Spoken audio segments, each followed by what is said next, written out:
Today on the Roundhouse, we're taking a ride on the Western New York and Pennsylvania Railroad Santa train. All aboard!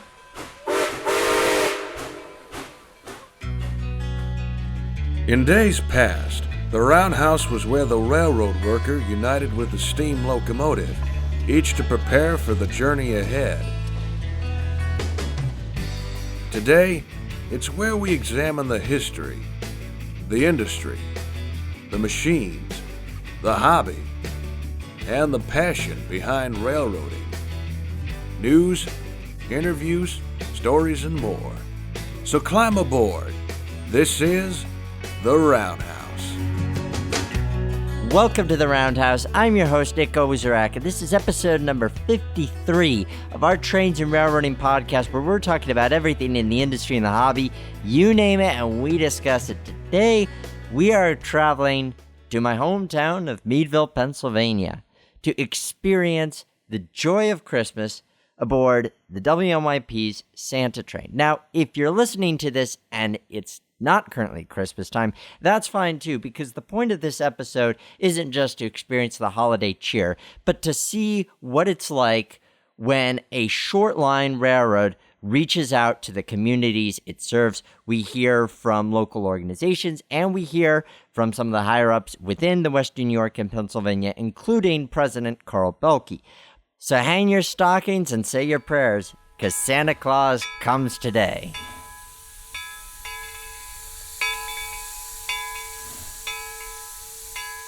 The train began its journey in Jamestown, New York, also known as the hometown of Lucille Ball. It then traveled to Cambridge Springs, which is where we pick up the adventure. The Western New York and Pennsylvania Railroad was kind enough to invite me on the train when it was going between its stop in Cambridge Springs to its stop in Meadville. Now, to set the scene in Cambridge Springs, the train pulls in. It's led by an Alco C430, number 430, covered in icicles and snow. My nickname for it was Snowpiercer. An ex-Pennsylvania Railroad lounge car named Francis J. McGrath, and caboose number 300. Because what passenger train is complete if it doesn't have a little red caboose on the end? There's a good crowd of about, I'd say at least 30 people, families with children, all waiting to see Santa. Santa comes out of the caboose. Kids are excited. He goes into this little trolley station that they have restored, complete with a Christmas tree, train running underneath it, very important detail. And Santa greets the children. Here's what they want for Christmas. After he's had his stop there, he gets on the train with Western New York and Pennsylvania Railroad President Carl Belke.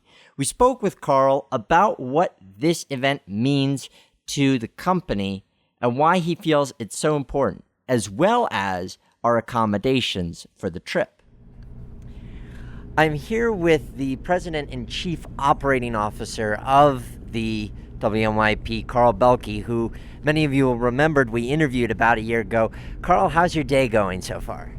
We've been having a great day. We're on a passenger train delivering Santa to a number of towns along the line, and we were very afraid that we were going to get weathered out, but everything has worked out nicely, and although there's a lot of snow, highways are open, the train is able to make it through, so we're having a great day. Certainly a better alternative to the sleigh. Your first stop was in Jamestown and your second in Cambridge Springs. How did those go? They were fine. There were good turnouts at both places. We're pleased with that. Santa was delivered on time and as advertised. And so next stop, Meadville. The WNYP is a freight-only railroad. Why does something like this matter to you? We run this train annually as a community service. We get a lot of support from our communities along the line, and it's sort of a payback, if you will, a little something that the railroad can do for the communities to just show our thanks for the support that we get throughout the year. Right now we're riding in the Francis J. McGrath, a former Pennsylvania Railroad Bud lounge car. Now, this car is actually owned by the Western New York Railway Historical Society, but you have an agreement with them that helps their preservation cause, and you're storing the car for them, correct? Yes, they were about 4 years ago. They were looking for a place to store the car safer than the conditions that it was in, and so we agreed to take the car because we needed a coach to go along with our own business car. We have an agreement with them whereby we maintain the McGrath, and we've actually, working with them, they've funded and we've funded a lot of repairs to the car, interior painting, reupholstering, new carpet. It's really looking beautiful, and there's more to come. What I enjoy most about the car are the 29 swivel seats we have in here. It's very interesting to be able to turn around and talk to you in one moment and then turn around and face the window the next. It was one of a fleet of cars that used to run up and down the Northeast Corridor. I believe it was called the Congressional Fleet cars. They were lounge cars intended for a lot of space. They have little desks on the wall. They're still in the car. And so the intent was that people would be able to comfortably ride and get back and forth between Philadelphia, New York, Washington, get some work done, and enjoy the trip. And comfort indeed. A great fleet of cars. In fact, a couple of months ago, we were on a sister car of sorts, the Alexander Hamilton, owned by the Morristown and Erie Railroad, as they did a chartered trip from New York to Pittsburgh. Very fun adventure. You can check the link for that out in the show notes. But here it's in a very different setting, serving much smaller communities as the WNYP does. When you're looking at 2017, what are your goals for operation and expansion of the railroad? Well, there are a lot of initiatives underway. Business has been brisk for 2014, 15, and 16. And 2017 at the moment is shaping up to be a very good year. A number of our customers have registered in to say that they're looking at increasing business next year, predominantly in the highway construction business. So aggregates, asphalt, those types of products. But our largest customer, which is a wax refinery in Pennsylvania, is also doing very well and growing. And so we're pretty bullish on 2017. Looks like you'll have a good start ahead of you. Carl, thank you so much. Thank you. Now I gotta say, that Pennsylvania Railroad lounge car was beautiful. They've done a really good job with the Western New York NRHS chapter in restoring that car, and boy, it shines. I hope they find more opportunities to get it out there for the public to experience it, because man, that car is immaculate. I have to say, it was a really good feeling to arrive in my hometown of Meadville by train. The last time that an excursion train allowed me to do that was over 17 years ago. To be able to do that again was phenomenal. There's nothing like pulling into your hometown, seeing the sights that you know that you grew up with from the rails. The train arrived in Meadville, complete with another crowd of at least 30 or 40 people, fire trucks, and plenty of excited children. We talked with some of the local rail fans and community members about why they were excited for this event. What's your name and where are you from? Stacy and from Meadville. And who is this here? Ashlyn. Ashlyn. And Ashlyn, is this your first time seeing a big train like this? Yeah. This is your first time. What do you think of seeing Santa come off a big train? Do you like it? Yeah. And how is it for you? Do you have any connection to the railroad, or other than just seeing an occasional train go by? My brother runs the railroad, and my dad retired from the railroad. So my whole life's been the railroad. And how has that been, having your whole life be the railroad? Pretty good. Yeah, it's been a good life. Well. I think it's nice seeing a train like this come into Meadville and see everybody turn out for it. It's fun because obviously for folks like us who have direct connections with the railroad, it's a regular thing to see, but for a lot of people it's not. Right. It'd be exciting for a lot of people, but we've been around it all our life, so it's just like every day. But it's nice. This is nice for the city of Meadville. Well, railroading's a good thing to have all in the family. Yes, it is. You guys have a great evening. You too, and thank you. What's your name and where are you from? Jack Sheets, Meadville, PA. Now, Jack, you're a member of the French Creek Valley Railroad Historical Society, which obviously does a lot of work to preserve Meadville's railroad heritage. How does it feel to see a passenger train come back into town? This is absolutely awesome. We waited all year for this, a couple years now, but it's a welcome treat. And we had good response, so how can you beat that? It's always a good response when you pull up and you see tons of families and kids waiting to get to see Santa. Yeah, absolutely, yes. This is what we strive for that. That's what we got. We got the kids here and the parents, and we got crews. We got railroad crews every place. It's so great to see how it is such a large family of railroad crews, fellow citizens of Meadville, people with fond memories of the railroad. It takes you back. Yes, it does. Yes, it does. This is what we hope for, and like I said, we got it. Now, among the Society's various projects includes the Pomona Park display, which includes an Alco S2, a Bessemer and Lake Erie boxcar, and a caboose. There's been some impressive work done on the boxcar this year. Yes, we got 3/4 of it done, a 108-year-old wooden boxcar. We'll finish it up in the spring, get it decaled and let it numbered. Yep. What's been the greatest challenge with rehabilitating it? Labor, I would think. We get a select few crew, but we got it done, and this is, we're 3/4 done.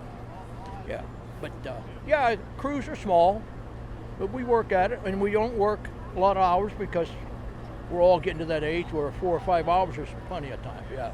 There's always work to be done in the preservation field. Once you've done with one project, you move on to the next. Yes, our baggage car is next, we hope. Well, we got to work on the caboose to make it look like it blends with the rest of the setup over there. So we're going to get it waxed and painted a little bit. But the engine is done. Nothing else to do to it. Work on some gauges later. Hey, Santa, thanks. You are all right. Thank you very much, Santa. We just received candy canes from Santa. Now we're part of the crew now, yeah. We have our official WNYP candy canes to prove it. Jack, you have a great evening. You too, Nick. Thank you very much. On Sunday, the train made its way from Meadville Yard down to Oil City, Pennsylvania. Now, Oil City got its name because it's where oil production first blossomed in the United States. Train service has had an important part in Oil City's history, and fortunately, they're still connected to the outside world by rail with the WNYP. Something like this, though, is an interesting opportunity to highlight that. Now, for the trip down, I chased the train and photographed it along the way. There's plenty of photos from both of these days on the roundhousepodcast.com in the show notes for episode number 53. It was a very cold and chilly day, but it was fitting to have snowfall with Santa coming to town. Here in Oil City, we hear from some of the local organizations, including the Red Cross and the Regional Alliance, about why events like these help to strengthen community railroad relations. What's your name and what is the organization you're here with today? My name's Mary Rogers. I'm the Executive Director of the American Red Cross of West Central Pennsylvania. What brings you out today? Why is the Red Cross participating in this Santa Special? We wanted to be a part of this just so that people know that we're in the community and we're doing things every day to help in our communities. And what are some of those things that you're doing? We respond to disasters, home fires, flooding, other natural disasters. And we also, probably in the last 6 months, have put over 200 smoke alarms, free smoke alarms, installed by our volunteers into homes in Venango County. That's all really good work. Today you have the very important task of giving out hot chocolate. Yep. And with it being as cold as it is, that is a very good task. but it must be worth it to see how excited all the kids and families are. Very exciting. We're happy to be here. What do you think of seeing a train like this coming into town bringing Santa, having passengers? Because a lot of times you see these trains and they're just pulling freight cars. I was pretty surprised to see passengers on the train, because normally, you're right, anytime I've been here, I've never seen anyone on the train. Santa does have a way. Thank you so much, and I hope you have a good rest of your day. Thank you. And thank you for your service to the communities as well. Thank you very much. We're proud to be here. What are your names and where are you from? I'm Deb Lutz, and I am from Oil City. I'm Olaf, and I'm from the North Pole. So I've got Deb and I've got Olaf. And what brings you here for today's Santa special? Well, I'm here helping the Oil Region Alliance. They are sponsoring this along with the railroad to bring Santa in on the train today. I'm just so excited that Santa Claus has come to town by train. Well, it is very exciting to see Santa come in by train. Do you guys usually see the trains when they're pulling through, or is it a rare thing and you get excited when you see a train like this? Well, today especially, this is very exciting because the train did bring Santa, but the train does come through Oil City once or twice a week, so. And Deb, you have a very important job. You're holding a basket of cookies, which you've been diligently handing out. Yes, I have been. That's my duty today, is to hand out cookies and welcome the kids here to Santa Train. And what's your duty, Olaf? I get to greet all the kids. Both very important duties. Thank you, Olaf, and thank you, Deb. Thank you. I'm here with John Phillips, who is the president and CEO of the Oil Region Alliance Business, Industry, and Tourism. John, how are you doing today? Oh, I'm having a great time. We love coming out here. It's a beautiful, snowy, Christmassy day. What is your organization and what does it do? Okay. We are the lead economic development agency for Venango County. We also are the tourism promotion agency for Venango County. And we also manage the Oil Region National Heritage Area, which encompasses Venango and part of Crawford County, Titusville and Old Creek Township. What is then your relationship with the Western New York and Pennsylvania Railroad? A lot of our mission is outdoor recreation and, of course, capitalizing on our rivers, our bicycle trails, things like that. How we got a relationship with the railroad was, well, I guess it's been about 8 years now. We worked on a trail project up here north of Oil City, bringing the trail into Oil City, but it's a rail with trail project, which with railroads, that's a very delicate thing because they like to keep people away from the rail, not close to it. But our friends at Western New York and Pennsylvania, we developed a relationship over 7 years of the project, and they called us up and said, hey, we want to bring Santa Claus into Oil City. Can you help us? And that's kind of how it started. This is our third year to bring Santa into Oil City. Seeing all of this turnout, all of the kids and families coming out, lining up to see Santa, how do you feel that's beneficial for everyone who invests so much in this? Well, I think, I know why the railroad wants to do it. We all loved trains when we were kids. We are enamored by them, but there's also the safety side of it. And unfortunately, there are accidents that happen, but I think that people need to realize all of the other days of the year, the railroad is working hard for us. They're transporting our goods. They're helping our companies be successful. And we need to remind ourselves that and start young with kids about trains and how they can learn and the careers in trains and in the railroad industry as they grow. I have a good friend of mine who's an engineer. He loved trains when he was a kid, and he grew up and he said, this is what I want to do, and he's a very successful engineer right now. So I think it's just giving back to the community. The railroads have a hard time communicating with their communities they're in, and I think this is one way to help them. And that's why I try to mention them so much when I'm talking, because it is them and they do want to reach out and they want people to see the importance of their rail line. I noticed one of the things that Santa was giving out was Operation Lifesaver coloring books.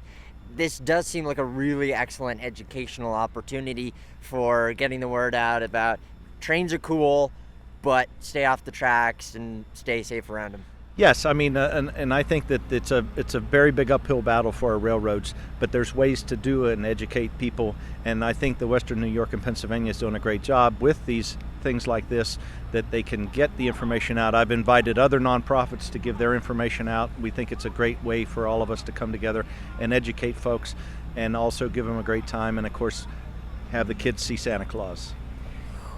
Looking toward the future, what are some of the ways in which you'd like to build upon your relationship with the railroad, and how can that help your organization? Well, of course, it's a mutually beneficial.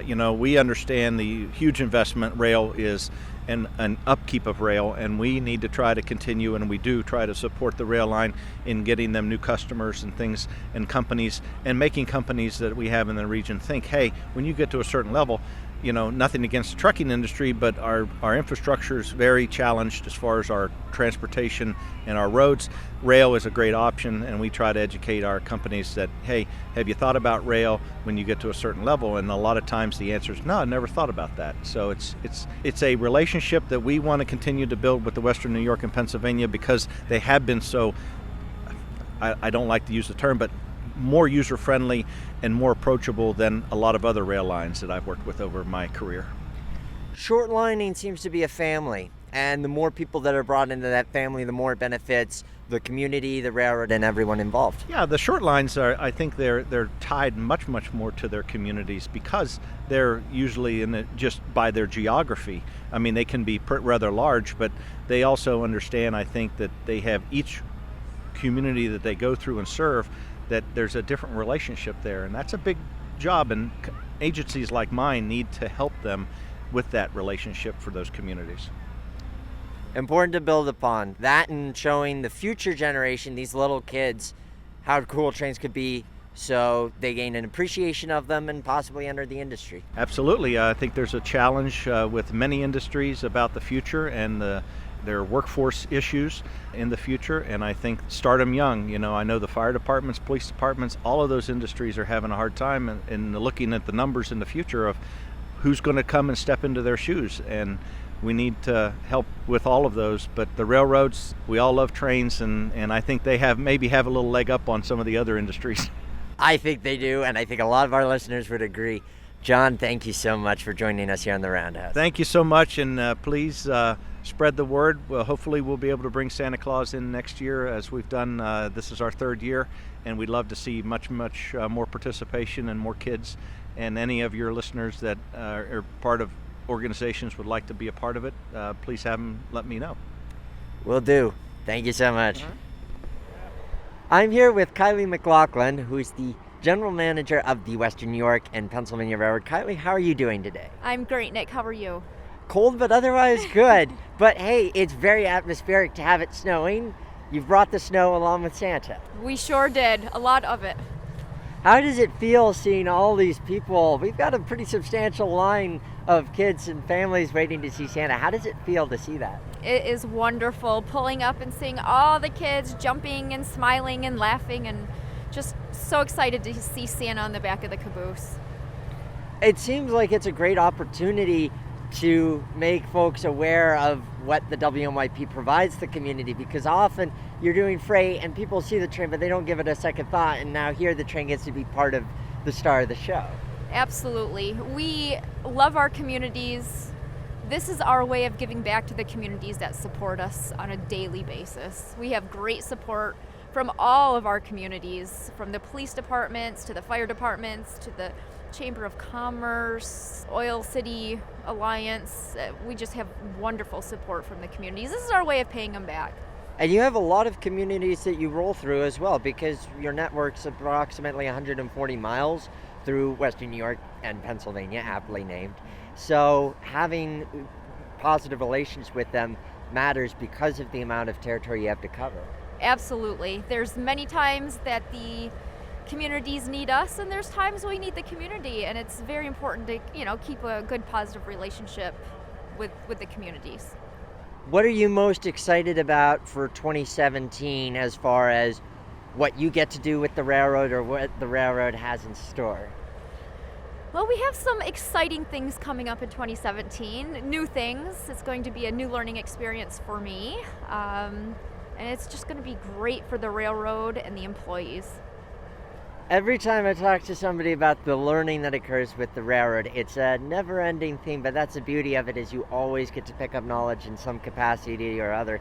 And especially with where you are overseeing a lot of the operations and things, I imagine that gives you a lot to learn on. Every day. Every day is different. You never know what is going to come up or what questions are asked or what situations arise. And like you said, general manager, every department is different, and there's something new that I learn every day. That's the exciting part about the job.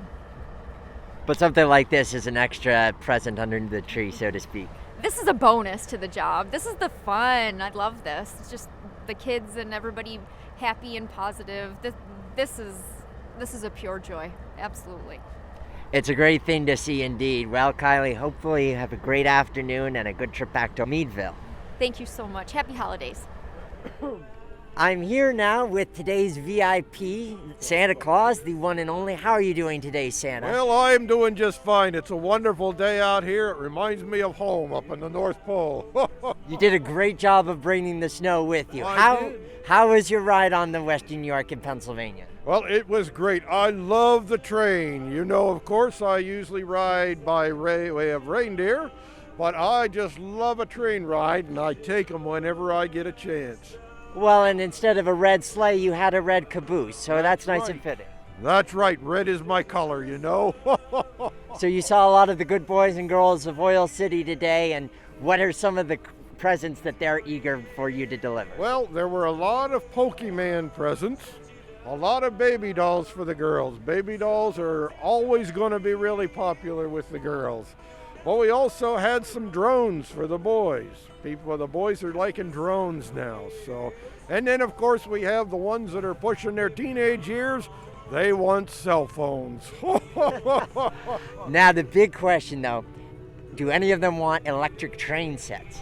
Well, the very first boy on my lap wanted an HO scale electric train set. But I'll tell you what, quite a few of them wanted a real size train. Now that's going to be tricky getting them in my sleigh. No, you'll just have to work with the railroad again to make that one happen. I'll have to come up with something. I have elves, they handle all of that, so they'll come up with something. Well, thank you for bringing this train down with you today, Santa. It's made a lot of people very happy. I'm glad it has, and I hope you have a Merry Christmas too. Merry Christmas to you, Santa. Merry Christmas. It was great to hear from everybody who made this event as special as it was. Certainly, Santa Claus was a particular treat. My day ended with spending some time with the crew as they ran around the cars in one of the yards in Oil City before completing their trip up north. This is such an important event to have something where they can strengthen their visibility within the community is an excellent effort, and I'm so glad that they took the opportunity to do this, and I look forward to seeing it continued in future years. I want to thank them for helping me to provide coverage for this trip and sharing this really interesting experience with you guys. And now, the question of the day. And as we were talking about another local railroad to Western Pennsylvania, where I'm based out of, the Bessemer and Lake Erie. And this brought about the question, what is your favorite railroad to chase? Loads and loads of responses, particularly on Facebook. A couple of examples of comments we received. This from Matthew Bolyard, Norfolk Southern X nickel plate line between Cleveland and Conneaut. And I particularly like this response from Jim Lipnitz, the one running steam that day. Excellent answer. I agree with that. On Twitter, we had Redneck Express saying the clinch field between Marion, North Carolina and Poplar, North Carolina, the south end of the Nolichucky Gorge. And lastly, from the website, theroundhousepodcast.com, from Andrew Dietrich, my favorite railroad to chase is the North Shore Railroad System's family of short lines. Your question of the day for this week is, what is a favorite railroad holiday memory? Now, this could be any holiday. It doesn't have to be Christmas, doesn't have to be Hanukkah. It could be any time of the year. What is a favorite memory you have of doing something train-related around a holiday? Let me know on the roundhousepodcast.com. Links to social media there. We are on Twitter, we are on Facebook, and we are on iTunes. Be sure to subscribe to us on iTunes. It is free, and that way you get a new episode of the Roundhouse every single time we release one. Guys, thank you so much for joining us here every single time we release an episode. It is great to have you along with this journey. 2017 is going to bring about some spectacular adventures. I can't wait to share those with you. Remember that the Roundhouse is our house.